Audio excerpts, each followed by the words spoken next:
Pray.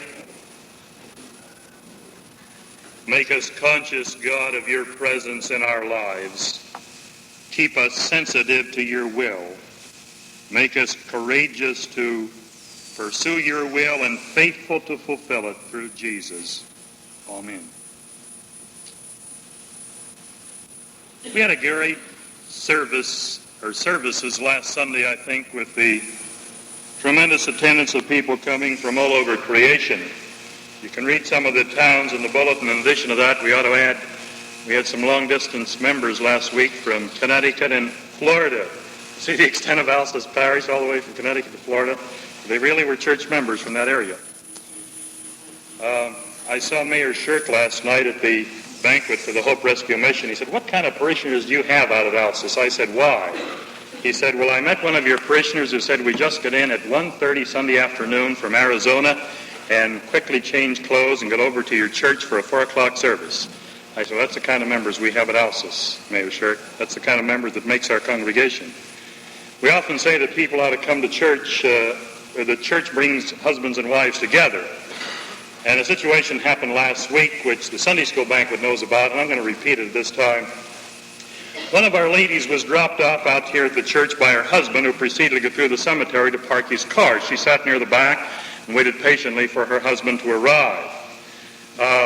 He never did arrive at church, and she was very upset about that, not realizing that when he did come to church, really he found the first floor so full that he couldn't possibly sit with his wife, so he went up to the balcony and sat and worshiped there. He had to come through the cemetery, as I said, after parking his car, which reminded me of a story that I told of the Sunday school people. Now, you people at the Sunday school banquet, please keep quiet while I say it, all right? I heard this in college days, and I just thought it's worth repeating. The story of the man who was going through the cemetery, and there was an empty grave there. And he fell into the empty grave. And he tried diligently to get out. And he couldn't get out because it was too deep, and the walls, of course, were too slippery. So he decided to spend the night there in the empty grave and covered himself up in a corner with his coat. Early in the morning, another person going through the same cemetery fell in the same empty grave. That fellow tried diligently to get out also. And this man in the back, who was just waking up and began to yawn, mumbled to the man who had fallen in and said, "You'll never get out of there." But the man got out in a hurry.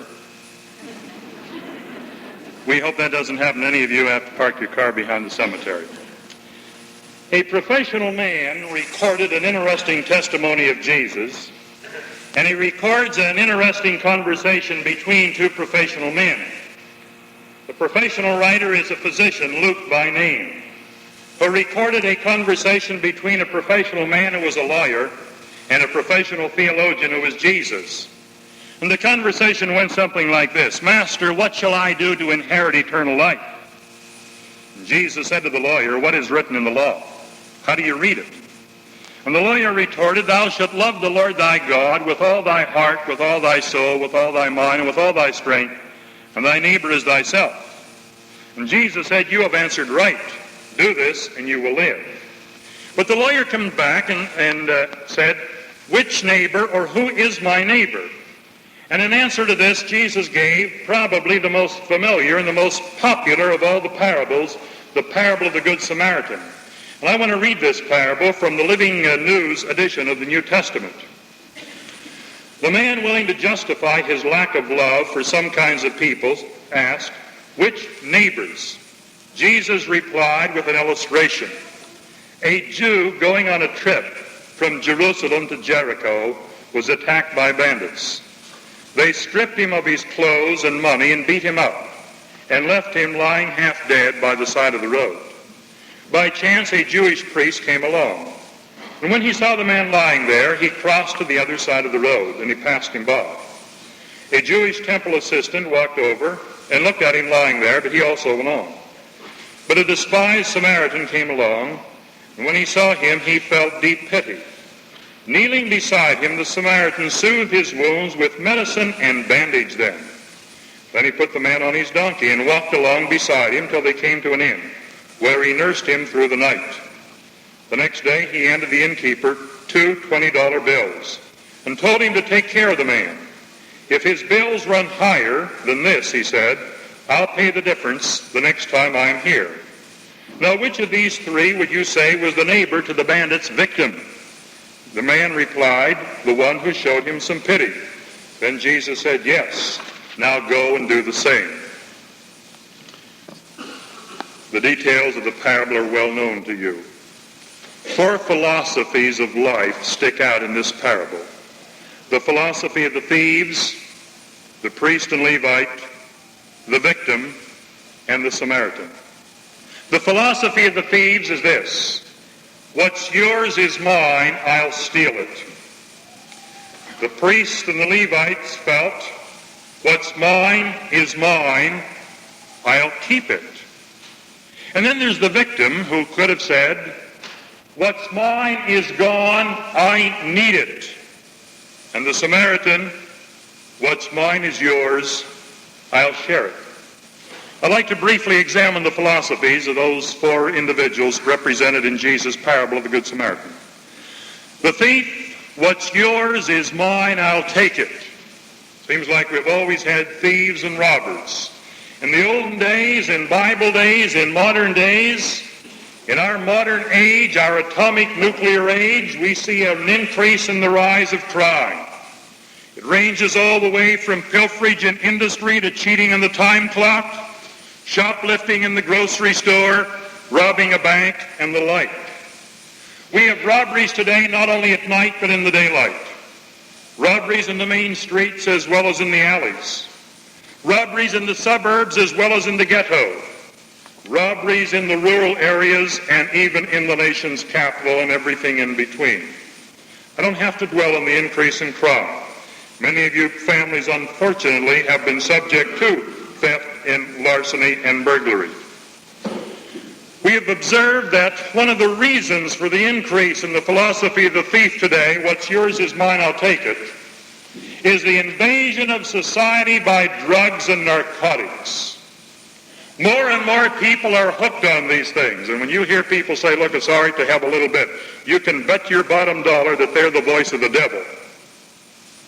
They're the voice of the devil. That's exactly what they want to tell the young people. They want to tell the old people, just start a little bit and it'll soothe you. Because we have seen more and more people, the police departments are baffled by it, the sociologists are baffled by it, the politicians are baffled by it, the theologians are baffled by it. It's on the rise. And we have any number of people today who have to feed their habit. And it may cost them $75 or $100 or more a day just to feed their habit. And they have to get that money. And they'll get that money by robbing, hitting, mugging, beating, murdering to feed their habit. Do you remember a few years ago in the public school, there was little evidence of the drug traffic in the public school? Now look at it. High school, college, university, junior high. Some people tell me elementary schools. I don't know. But I do know this. More than a decade ago, the wisest court in the world decided that the Bible and the prayer no longer belong in the public schoolroom. You mark my word, before that law came about, we had little evidence of drug traffic in the public classroom. But when it was decreed in the United States of America that the Lord's Prayer and the reading of the Bible are outlawed from the public school, we saw an increase in the rise of drug traffic among the students and the pupils of our classrooms. And it's been in the increase. I'm not prophetic, but I wager to say that there is a correlation between the vacuum of God's Word and the vacuum of a new power that has come in. We realize the importance of the policemen in society today, and we need more of them. My goodness, we're going to hire one lonely policeman over in Muhlenberg Township, and we've got a deluge of requests for that position. The role of the policeman is so significant, we look to him for help, for protection. I read a book recently written by a Methodist chaplain at San Quentin Prison. And he describes the life of the prisoners out there, and over again he picks out various prisoners and goes back into his boyhood, back into their boyhood. And he can testify how in the boyhood of many of those criminals, the seed of crime was being planted. You know, I met a detective a month ago and said, I'm working now with one of the future desperate criminals of America. He said he's up there in the junior high school. Can you imagine that? You see, there is this philosophy of life that's rapid. What's yours is mine, I'll steal it. Those are the thieves who beat up the poor victim. Secondly, there is the philosophy of the priest and the Levite. They came by, looked at the photo, and passed by on the other side. What's mine is mine, I'll keep it. This represents a selfish attitude of life. This represents the self-centered attitude of life. This represents those who want to drain everything from society that they can drain and don't put anything back. They may have talent, they may have ability, they have life, but they think they're the pivot of the universe. The world owes them a living, and they're reluctant to lend a helping hand. They're reluctant to show mercy. They become more callous to the needs of others. Some of them say they're self-made men. I never met a self-made man in America, did you? I never read of a self-made man in history, did you? Any person who says he's self-made is leaving God out of the picture. God gave him life. God gave him health. God gave him talent. God gave him ability. God gave him the opportunities, but we have some persons who think they do it all by themselves, and they forget it was God who did it or helped them, and God can pull the rug out when they least expect it. For we realize that all that we have someday can be taken back. Health. You and I are lucky when we're healthy.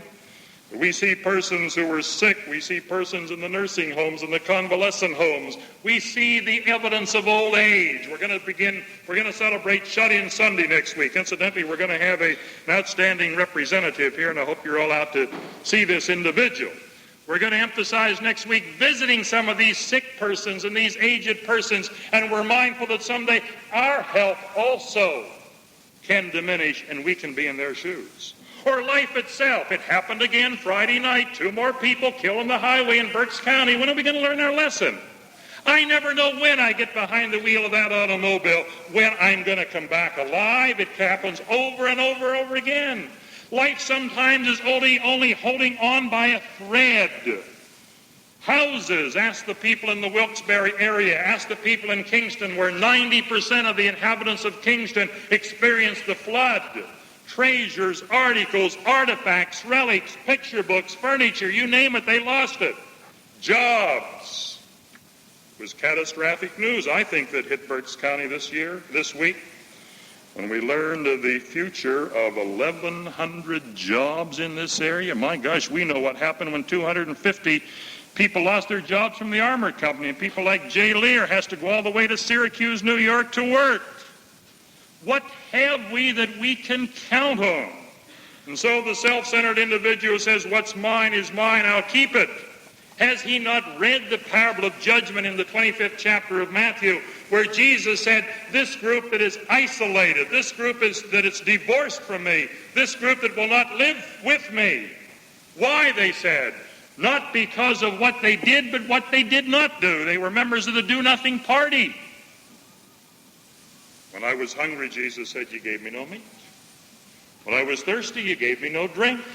When I was a prisoner, you didn't visit me. When I was a stranger, you didn't take me in. When I was sick, you didn't visit me. I hope every one of you next week, every one of you who has health, will take time next week to visit one single person who is shut in. Maybe it's your mother. You haven't seen her for a couple of years. Maybe it's a relative you dumped up at Berksheim and you don't want to be bothered. Get up to Berksheim next week and cheer them up.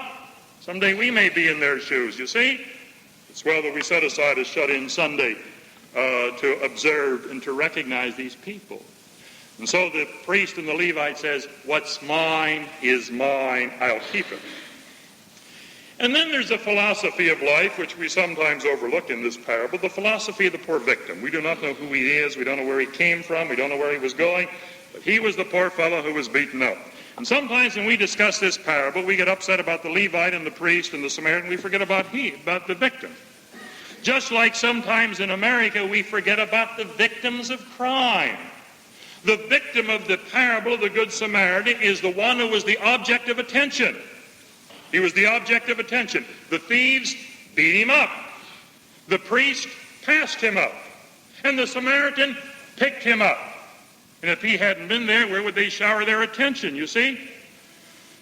Sometimes we have a tendency to overlook the pain and the tragedy of the victim in society. We've got all kinds of laws to protect criminals.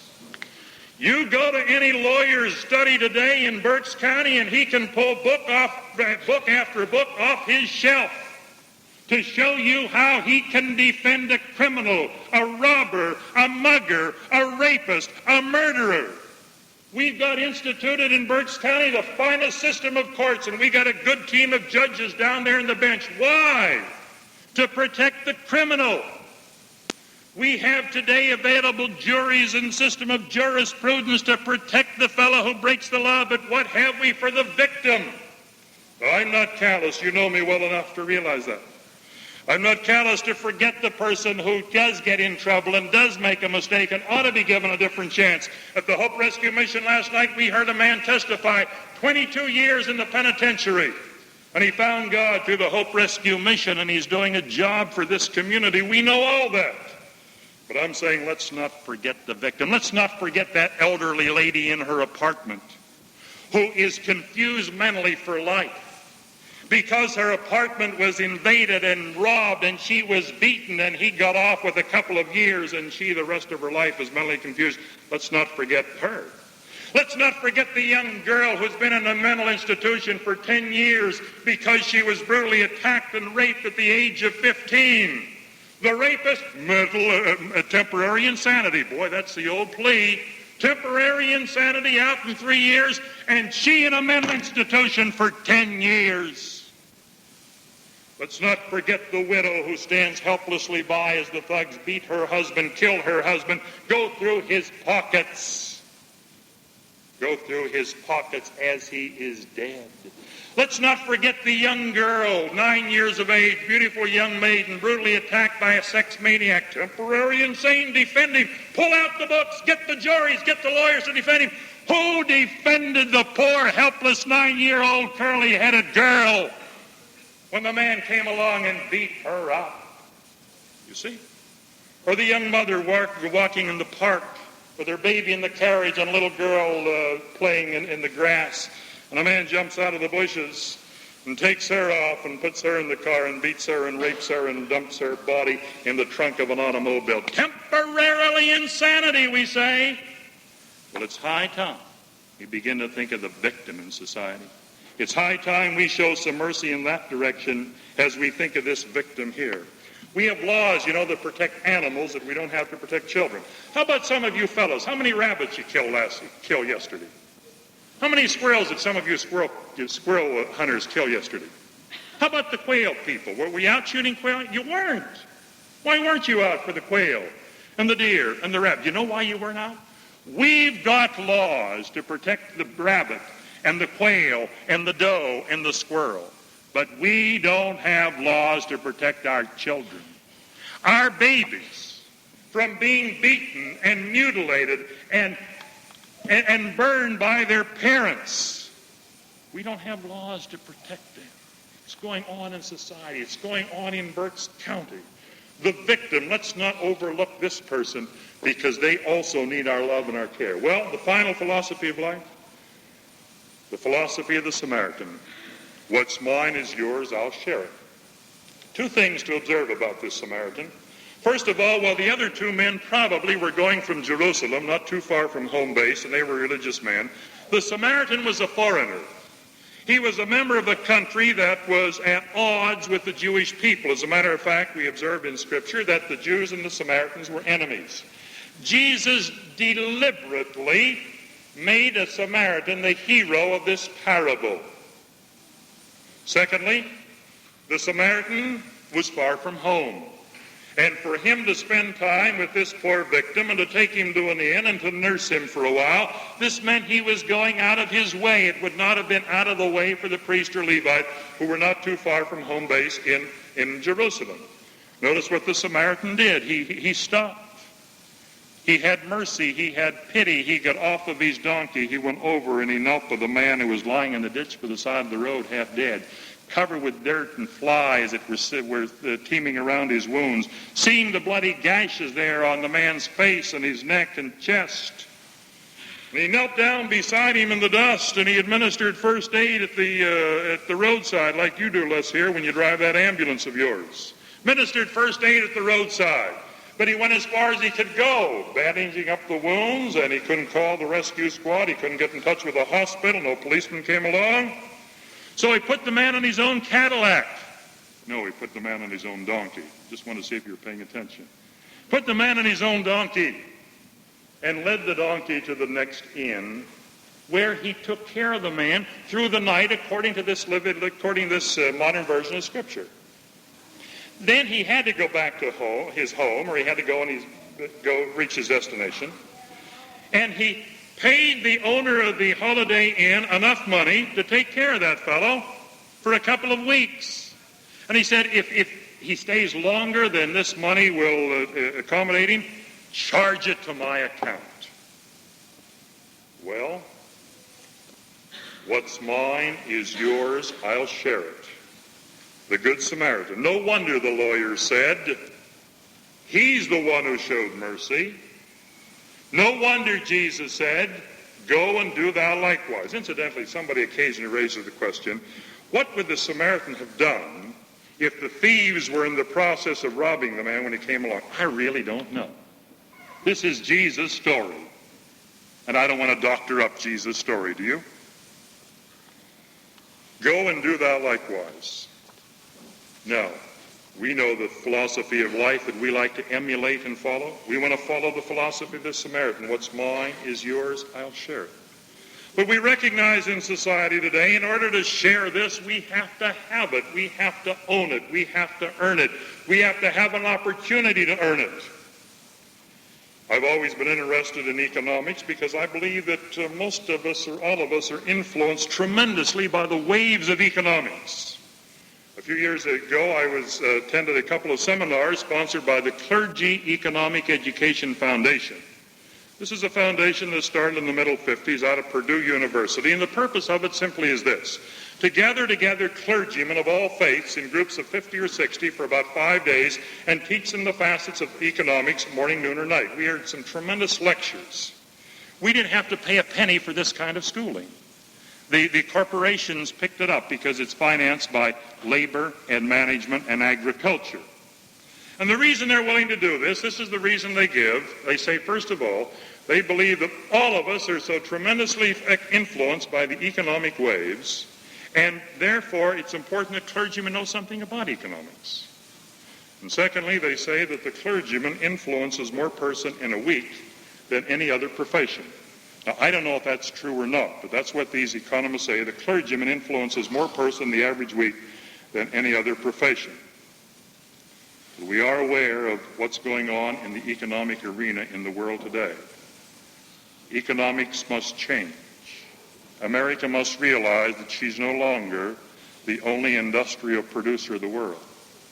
We realize in America today that we're facing what can be called the United States of Europe, with a gigantic common market that really is, whether we like it or not, making inroads and causing keen competition here in America. And I'm concerned about this because we have many of you folks who work in an industry that may lose 1,100 jobs in this vicinity. I will not dwell on this aspect of it, but I will rather retreat to our position in Bucks County about when we were down there at Levittown a few years ago. When we entered Levittown a few years ago, many years ago as a matter of fact, some people thought Levittown started because of Fairless Hills. This was not the case. The largest industry in town was Kaiser Aircraft, which employed 10,000 people. Most of our people in our congregation worked at Kaiser.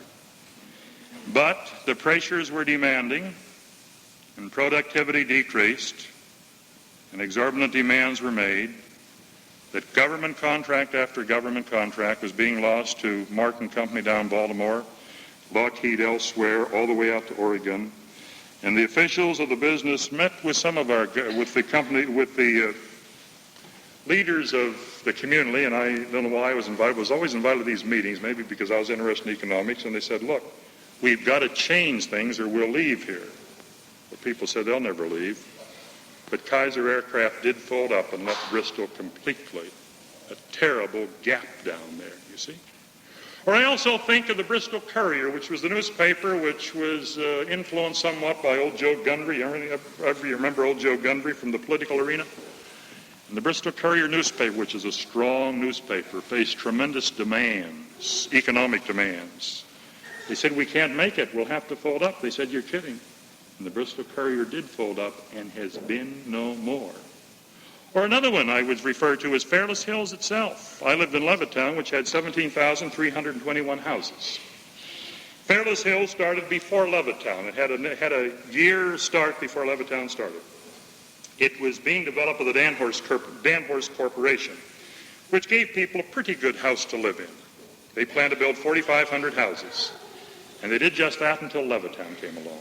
And Levitt provided so much more than Fairless Hills. He did not face the competition the Danhorst Corporation faced. Productivity began to decrease elsewhere. People from Fairless Hills began to sell their house in Fairless Hills and move to Levittown. After building 2,000 houses, the Danhorst Company quit building houses down there. Because of the economic situation, I think you can read between the lines, we must realize in America how men and women are affected by the economic winds that blow. My father-in-law was laid off at the United States Steel Corporation down in Denora when one day they said, we're leaving. Competition's king, you see. For a while in America, we thought we'd been the only country. And we realized how this affects. One of our ladies told me the other day, she works in a textile industry here, and she's getting only a few days' work a week, and she needs more work. And she said, it's the competition. I said, yes, I guess it is. And I do feel for our families, and I do feel for the area. And we must recognize that the law of economics must be examined a little more thoroughly. Well, I want to digress from that because I do think sometimes preachers stand up and say, look, people ought to do more. But the church must also be concerned about the background, the source of information, the source of supply.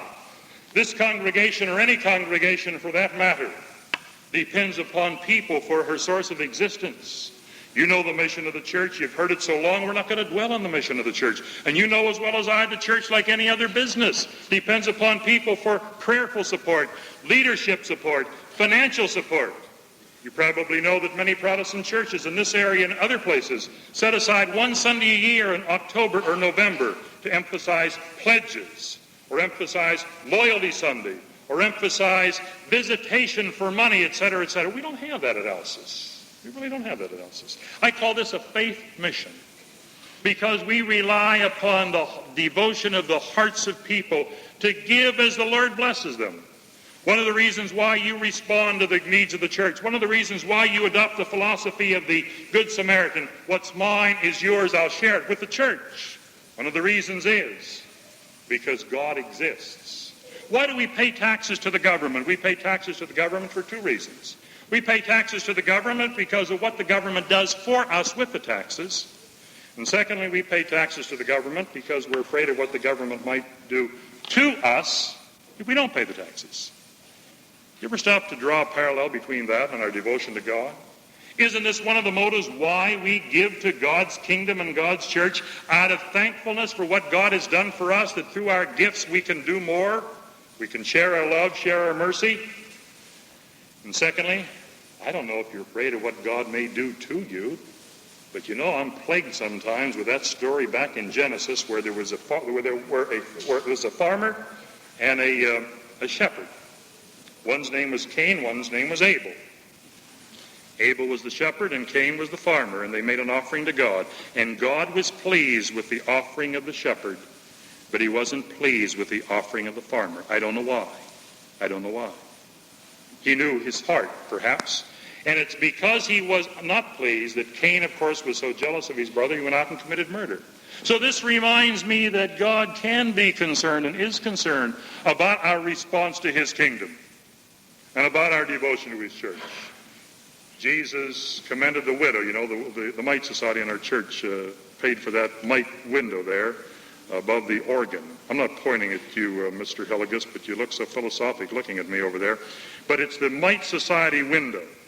And if you get a close look at that, you see the lady, she has a little coin in her hand, and she dropped it in the Lord's treasury box. And Jesus said she did a wonderful thing. Then there was the rich ruler, remember? And he wanted his entire fortune. And he asked us to find ourselves someplace on the rung of the ladder between the widow's mite and the rich man's fortune. Some time ago, we received this note in the offering plate, which I read, and I want to read it again today because I'm dwelling on this subject. It must have been a child. I'm very sorry, but my mother wasn't home today, and I didn't have any change. Next week, I'll put in double the amount what I put in. Sorry. Thank you for understanding. I think that's cute. I don't know who the child was. God knows who the youngster was. That's the kind of spirit that makes this congregation going. Like a lady the other day said, Pastor Fair, I'm going to get an increase in Social Security. And you know what? The church is going to get a bigger slice out of my increase. I think that's what I said. Look, you can't afford it. You can't afford it. You gave when you could. Spend your money on something else. No, that's the attitude that makes it possible. And so people try to find themselves. Perhaps a good suggestion is for a person to try to respond to God's kingdom by giving in terms of hours. How many hours a week does a person work? Well, maybe 1 hour you're going to give to the church. Maybe 2 hours. Maybe 3 hours. Maybe the income from 1 or 2 or 3 or 4 hours goes to God's church. Many people do that. Some people talk in terms of the tithe. We have a peculiar breed of people in the Lutheran Church which we call tithers. When I say peculiar breed, I mean to be flattering and complimentary. We're peculiar because the tithers of the Lutheran Church don't talk much about it, like some churches do. But we have those who read the book of Malachi where it says, Bring ye all the tithes into the storehouse, that there may be meat in my house. And prove me, saith the Lord, if I will not open you the windows of heaven and pour you out a blessing, and that there shall be room, not be room for